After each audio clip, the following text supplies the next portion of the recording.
America has given us an unprecedented and powerful mandate. We have taken back control of the Senate. Wow, that's good. That sounds ominous. The vaunted gender gap that would propel Vice President Kamala Harris and Democrats to victory never materialized. Women motivated by abortion did break for Harris, but not in unprecedented margins. She won women by 10 points, which is less than what Biden and Hillary Clinton secured. And in battleground states, Harris's lead among women shrank further, spelling doom for the campaign. At the same time, Democratic support among minorities eroded under Harris. She did worse than Biden among Black men and Latino women. And in the biggest demographic shift of the night, Latino men, who Biden won by 23 points in 2020, broke to Trump by 10 points. That's even though Trump has campaigned explicitly on doing mass deportations and human rights abuses that will devastate Latino communities in the US. But Harris didn't offer much of an alternative. She moved to Biden's right on immigration, touted her tough record on border prosecutions, and mocked Trump for not building enough of a wall on the southern border. And as Harry Truman said way back in 1952, if it's a choice between a genuine Republican and a Republican in Democratic clothing, the people will choose the genuine article every time. That is, they will take a Republican before they will a phony Democrat. Obviously not a big Truman fan here, but that quote sums up Democratic electoral failures going back decades now.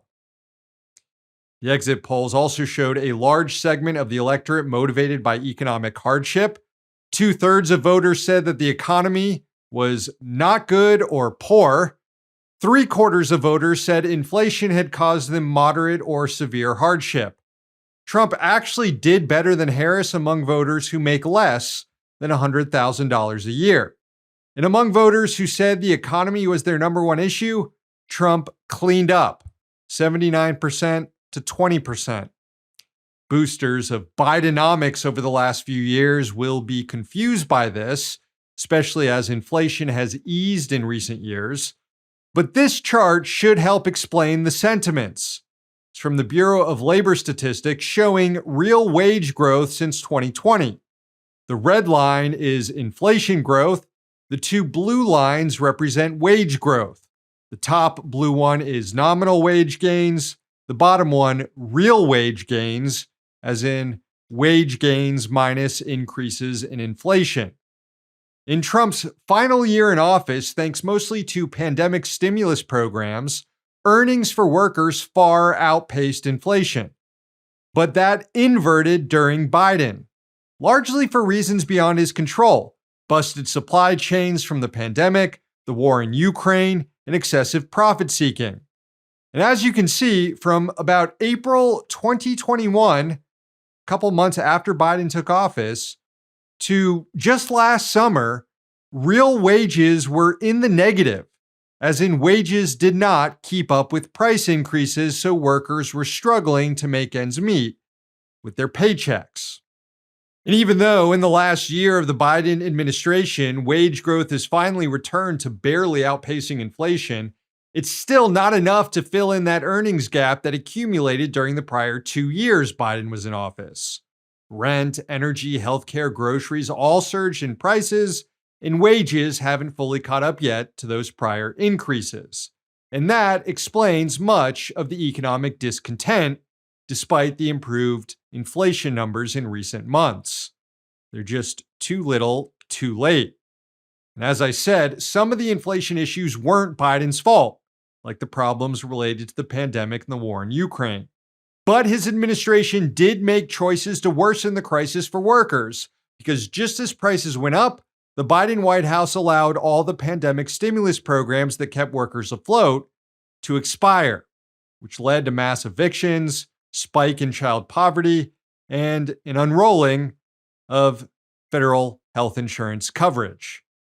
Liberals have downplayed the significance of this, claiming that those programs were only meant to be temporary, but their unwinding did cause economic pain for millions. There was also the Federal Reserve's efforts, endorsed by the White House, to weaken the labor market to tame inflation. Interest rate hikes created more hardships for workers by increasing credit card debt and auto loan delinquencies and pushing housing prices even higher. I know on this show, we covered this dynamic extensively. To me, this was one of the major stories of the Biden presidency, and we warned Democrats there could be a price to pay for trying to weaken labor power. Well, this is that price. This is what happens when half the policy staff at the White House reads Matt Iglesias. And this is important because liberals will try to obscure what just happened here by claiming that Biden attempted to do progressive economic policy and got punished at the polls for it, thus scaring off future Democratic politicians from doing the same things. But the real reason Biden got punished, or Harris got punished, is for abandoning that progressive economic policy as soon as the ruling class started shrieking about workers having too much power. That, and of course, the ongoing genocide in Gaza. Which brings us to another lesson to be learned from this election, that this guy should have announced 2 years ago he wasn't running for re-election. Joe Biden's selfish refusal to step aside paralyzed the party just as Trump was cruising to the GOP nomination. And by the time Biden made the right decision to drop out, his approval ratings were in the tank, and anyone associated with his administration was stained. The party claimed it was too late to hold any sort of electoral contest or mini primary to pick a new candidate, that everyone just had to fall in line behind Vice President Kamala Harris, who was the politician most closely associated with Biden's unpopular presidency and who had proven herself to be a pretty bad campaigner. Her 2020 presidential run ended before any primary contests even started. Exit polls showed an electorate deeply unsatisfied with the direction of the country, something Harris, who claimed she couldn't think of anything she'd do differently than Biden, could never overcome. I mean, she could have overcome it, but she made a deliberate decision not to because she has bad political instincts. She kept on board Biden's re-election team, which was already flailing, and she never attempted to shore up support among the Democrats' disaffected base.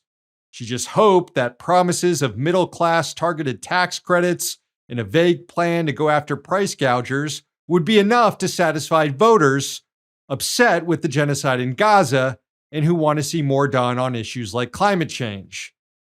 The Harris campaign then went after imaginary voters, people like Dobbs dads, Republicans who might vote for Harris to protect their daughters' reproductive rights, and never Trumper neocons who ideologically agree with Trump on everything but might vote for Harris because he's just too indecent. That was the point of spending the last few weeks campaigning with Liz Cheney. As Harris found out on election night, though, those voters never materialized.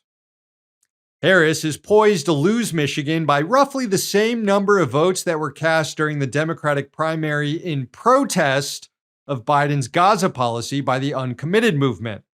Harris had months to reach out to those voters to get them back on board, but instead sent Bill Clinton to Michigan in the campaign's final days to lecture them about Israel's biblical claims to the land that justify the ongoing genocide.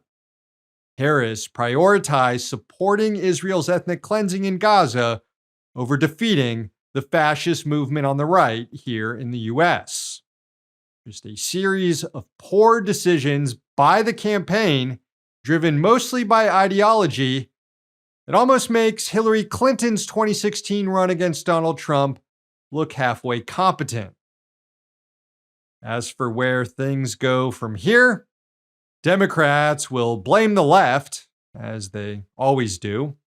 Party will move to the right, as it was gearing up to do under Harris anyway.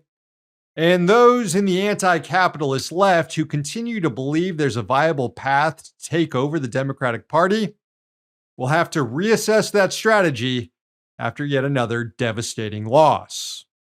The experiment that began in 2014 with the Bernie Sanders campaign to move Democrats left as junior partners in a political coalition has ultimately failed a decade later, with the party choosing genocide in the Cheneys over young Muslim American voters and climate activists, and then going on to suffer its worst electoral defeat in generations. The good news is the Democratic Party isn't the only game in town, and there can be life after a clean break from it. In a related story, United Auto Workers President Shawn Fain is still hard at work getting unions to align their contracts to set up a general strike in 2028. Maybe we should try that instead of partnering with Democrats for another failed election in 4 years. Hey, thanks for watching. Hit the subscribe button so you don't miss any of our new videos. Also, if you want to see Means Morning News in its complete form, not just the clips we post here, head on over to Means TV and get access to all our new episodes and our entire backlog, plus tons of other great movies and original TV shows.